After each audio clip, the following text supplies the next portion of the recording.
Hello guys, welcome to another video of VIP Chess.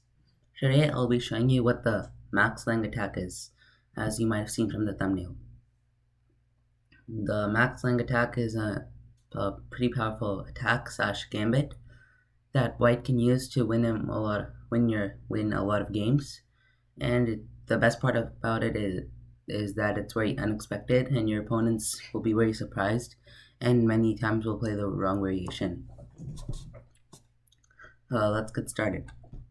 So when you're trying, the only flaw with the Max Lange Attack at the lower level is that it's not forced, and you have to get a certain position to even execute the attack. And the position goes with e4, e5, something that's very common. Again, knight f3 and knight c6, again very common. You see that a lot of times, king's pawn opening, king's knight variation. We have bishop c4, the Italian game. Now bishop c5, all of this is main line. Now is when you normally have to do something unexpected. The main line here is c3, and then preparing d4 or d3. But here you have to somewhat step out of your comfort zone and castle. This isn't as popular as a move because you still have to develop these two pieces. But it's very important to the Max Lange Attack, and you'll see why. So the main line here is knight f6, and this is where you have your opportunity to start making your play. Your move here is d4, and this is a very forcing move. It attacks the bishop and threatens to come down the board. So now black has three options here.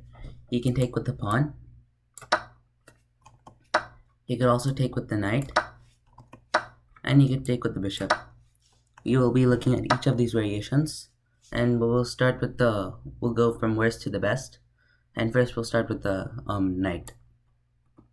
Taking with the knight is probably something that is not going to come on too many minds, but it's the worst move here in this position, and you'll see why. Because white, instead of recapturing, he will instead go for this pawn on e5. Now he's threatening to fork. Now he's threatening f7 twice, and now you don't really have a good defense against this. I mean, move like knight e6, while it does defend. You do have something like bishop takes e6, f takes e6, and then not check. In this position, you have something like knight d3, and you get a good game because this pawn structure is very weird. If you're threatening e5, and then ready to come in with your queen, and then if he takes. After knight e6, and then once you take, then he takes with the pawn. You simply take with the queen. He takes, and then you win the rook because you are forking both pieces. So of course, black wouldn't want to run into that. So thus, knight e6 isn't the best move in this position, and the thing that will come to most people's minds in this now is castling, and this is what was played the most often in this position. Now you have a very simple threat. Bishop e3, you're pinning the knight to the bishop, and you're attacking the knight twice. There isn't really a good way to defend against it. Queen e7 is black's best option, but it's not a move that will normally occur to anybody in the game. Bishop takes d4, bishop takes d4, and then queen takes d4. But with c5 though, and you are going to be eventually c5, they might try to attack, but he still win the piece. So knight takes taking with the knight isn't the best move. and if they do take with the knight, you now know what to do. You get let's just recap. If he does take with the knight, simply take the pawn, and then threaten the attack. And then after he castles to defend, you simply bishop e3 and win this knight, and get yourself a huge advantage. So in this position after d4, the second best move here and the most commonly played is e takes d4. Now this is where the true Max Lange attack begins. If you e5, you attack the knight. You attack the knight and force him to move and ask him a lot of questions. He doesn't really have a lot of options. And now in the games I played with it, most people go to g4 when the Max Lange attack. And now your move will be h3. Now you might be asking yourself, why won't the knight just take here? Because after takes, and takes, you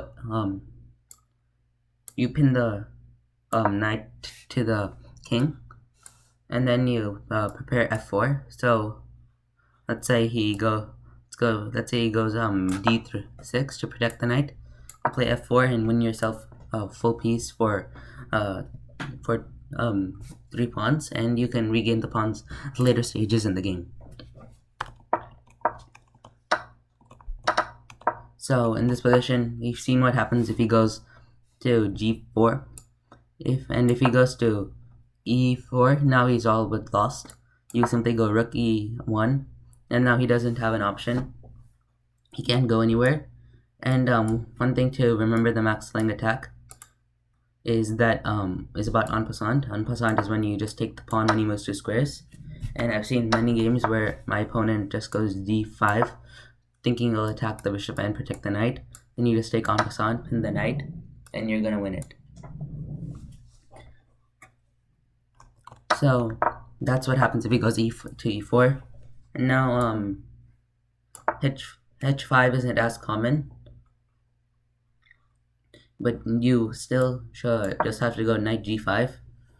And now this is a completely winning position for white. Knight takes e5 is the only move to protect against this attack, because remember, you're also attacking the knight on h5. So it's not that good of a move, and you're gonna win either this piece, or you're gonna win the rook for the knight with an attack. So after this move, black, we only haven't looked at 2 options. If he goes to d5, then of course you just simply take. And then if he goes to g8, you can still continue with an attack with like rook e1. And then after let's say he goes d6, trying to get rid of the pawn, you can attack him with the fried liver attack, and get a great attack on the king. So black, we've looked at all the options, and moving the knight isn't black's best option. So the best option is d5, counterattacking the bishop. And now this is the main line, and I'll just be taking you down the main line, looking at some various options. The main line is to take and f6, and this is your best move. Allow this capture. You have to in the later game, though, you have to watch out for these pawns, because they can become dangerous if they get pushed down the board, and you don't have any you don't have anything to stop it. But right now you have all the initiative. Here you have to simply go rook e1 check, and now he doesn't again have a lot of options. You are threatening g7, and while king f7 is the best move here, in which case you would simply take, and then take, and then just double up your pieces normally, and then prepare something, an attack on the king. And this isn't the most common move here. And the most common move actually is bishop e6, and this is something you'll see a lot. Now you simply have knight g5, attacking the a bishop twice. Now you might be thinking, can't he just take this pawn? This is one of the traps in the Max Lange attack. You just simply take the bishop with your knight. He takes, and you have queen h5, forking both the king and the bishop. Let's say he blocks, then you simply take the bishop, winning yourself a full piece. And that's completely winning for you. So queen f takes f6 isn't the best way to defend this pawn. If he just does anything else, you can simply capture on, let's say he castles in this position.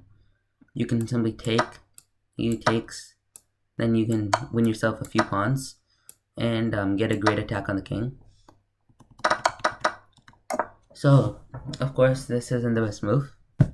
And will be in a move like queen d7. You don't have, it's just you to take on g7, and after rook g8, you can take on e6, and then let's say he takes, and you have a brilliant attack again. And now after he defends, you can check him again and win yourself a queen. So again, this isn't the best option. And now the best move here is in this position is queen. The same thing goes for queen d3. So the best option here is queen to d5. And now you have a interesting tactic here. You can go knight c3, which is your best move, attacking the queen, and then he can't take because you simply win the queen. This bishop is pinned because of the rook, so that isn't an option for black. Now his queen's under attack, and once he goes to c4, which is the main line, you simply protect your other knight and prepare all sorts of tactics. And now the general idea is that black will generally castle kingside. You simply take this pawn and brace yourself for an attack on the king side from these two rooks. And afterwards, you simply develop your pieces and try to attack the king. While you're not up material, you do have a better position in general, and you are threatening the pieces. You can get yourself a few bishops with your knights. And that's pretty much it in this variation. So now let's go look back to the very beginning. And now we're going to see the best option for black. And this is the one that's the least common. I don't see it that often in my games. And that's taking with the bishop. If he takes with the bishop, most tactics in the Max Lange attack are gone, but you get yourself a good attack that isn't necessarily winning. As in, it's not forced, but it does help you, give you a great position. You simply take the bishop with your knight, and once recapturing with the pawn isn't that great of a move, because you simply have e5, and then pretty much the same attack we saw before. So once you take with the knight, he has to take with his knight. You go f4, threatening to debunk this pawn and take the knight. He'll go d3, and then he'll take, and then you can simply get rid of the knight with a move like c3, get your pieces to good squares, and we could take the bishop to g5, and take the knight to d2, and then bring it to f3, and then also get the queen in the game after this knight is kicked out, bring it to f2 or something, and it'll give you a great attack on the king side. And again, while it's not necessarily completely winning, it is a great attack, and most of the times it should get you a great game. Alright everybody, this concludes my video on the Max Lange attack. Hope you enjoyed it. Just to recap, we have black has 3 variations after this point. He can take with the pawn, he can take with the bishop or the knight. If he takes with the knight, you simply have to threaten a lot of attacks on the king, and this is the worst option, and it's mostly always completely winning. If he takes with the pawn, you have an interesting attack, and it gives you a lot of play, and you get a lot of compensation for that lost pawn with a great attack on the king once again. And of course, if he takes with the bishop, while this is the best option for black, it's also very simple to deal with. You take with the bishop, he takes, you go f4, threaten this pawn, and then later bring your pieces out to get good squares, and then get yourself a good attack. I hope you all enjoyed that video. Please subscribe to my channel so I can keep making videos like this. And thanks for watching. I will see you all next time. You can watch.